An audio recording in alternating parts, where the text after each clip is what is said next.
So,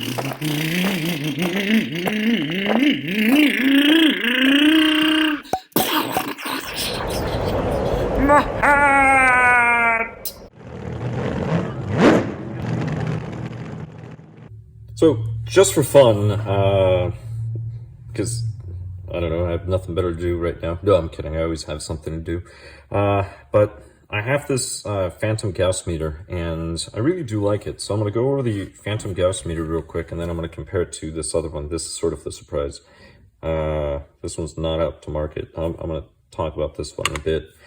But Fantom's really nice. It comes with a power cord, so you just plug this into your AC, and that is it. So it plugs into the wall, and it's nice. I mean, this looks like it's 3D printed, and then you have this nice little plate that screws on. I like the way it looks. It's a fixed height, and the reason why I like the fixed height is because, well, your motor, you have a fixed diameter. So I have this rotor here. This is the Hobbywing. This one, I've never run this before, so this is the model, and I'm probably not going to. It's just going to be it's going to be a paperweight more than likely. Maybe I'll try it. But here, this is power, and you can't, numbers not really visible, but you can engage the bottom one, and that's the backlight. So you get a backlight right here, then you have a reset button. So you take the rotor, you place the rotor here, and that's it. You can spin it just to get the Gauss. You can set it to wherever the magnets are, and then sometimes, there we go. You'll see that it'll just spin, and just let it be.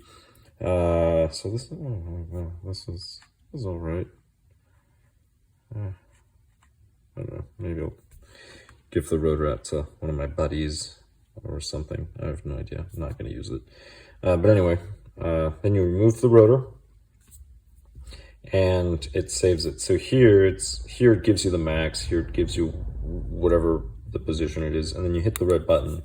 You reset, and then you can put the rotor on again, and then do it again. So you notice this is current, and then here it'll record the peak, whatever the peak is. Now here it recorded a little more. That's because I'm putting pressure with my thumb.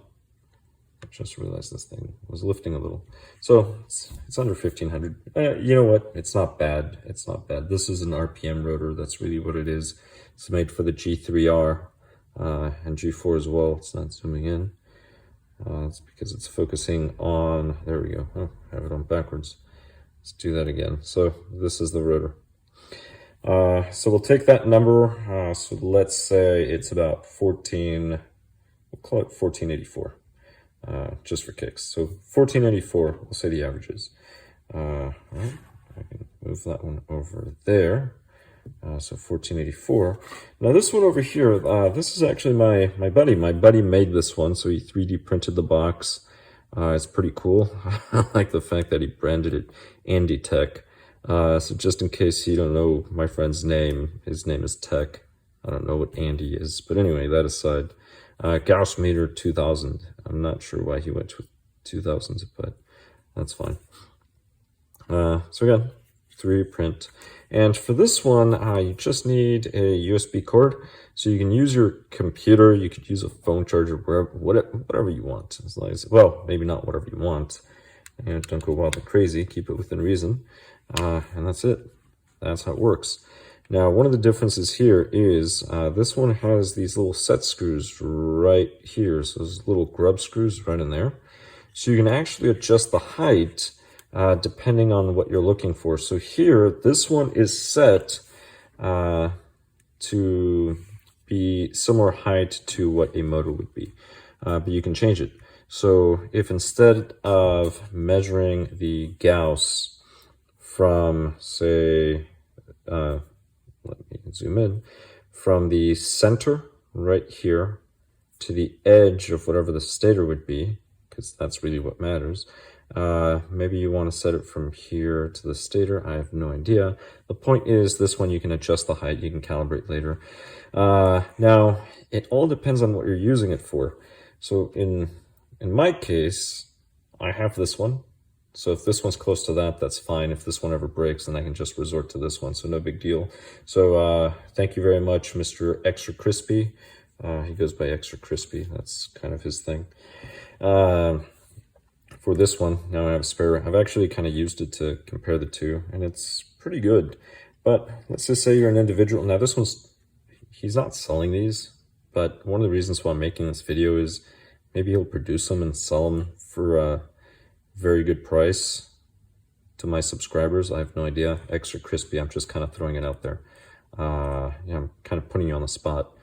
Now, a really quick message to Extra Crispy. If you're planning on selling for the same price as this, then don't bother. Don't bother. Like, give people a deal. Hobby's expensive as it is. All right. But anyway, for this one, you just place this on, and then it actually holds well because the grub screws are steel. And actually, so this one goes back to 0 as soon as you flip it, but this one, I think I screwed up. It goes that way. Oh, so I'm spinning it the wrong way. So here, it'll give you the max. The top gives you the Gauss in that moment, and it just depends. So this one will actually go positive and negative depending on polarity, which is a nice thing. Let's see if I can zoom in right here. So depending on polarity, you'll actually see, instead of an A and a B, the Fantom does A, B, which is perfectly fine. This one, you'll see the positive and negative. There you go. And then it'll give you the average here. Now, are they measuring different? Yes, they are measuring differently. And one of the reasons why is when my buddy Tech calibrated this, he calibrated this based on 12.5 rotors. And that's the reason why. This one here, this one I believe is at 12.2. It's either 12.2 or 12.3. I can look at the rotor shaft, 12.2.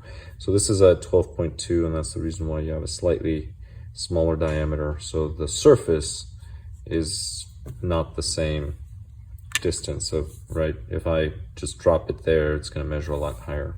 But you can always move the grub screws up and down. But that only works if you have something else to, if you have a magnet and you know what the Gauss is. So that's one of the things with this. You would have to calibrate it to, well, this one's 12.5, but if you're doing other rotors, you would have to calibrate it for that. But in the end, to be honest, it doesn't really matter because the average individual is not looking for an exact Gauss amount. The average individual is just looking to see if you have two rotors, which one is stronger. This will tell you which one is stronger. This will tell you which one is stronger. And if you've never bought two of these Fantoms, they're not going to measure exactly the same. They're going to be close though, pretty close. So that's something to keep in mind. But it was a pretty cool option. But like I said, as soon as, there we go. As soon as you remove the rotor here, it's going to zero out.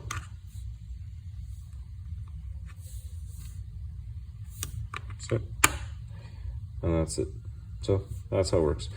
But anyway, that was just a quick little comparison. I'm trying to see if he produces these and then gives people discounts, because I know some people want to have something that can measure Gauss, but I mean, equipment's expensive.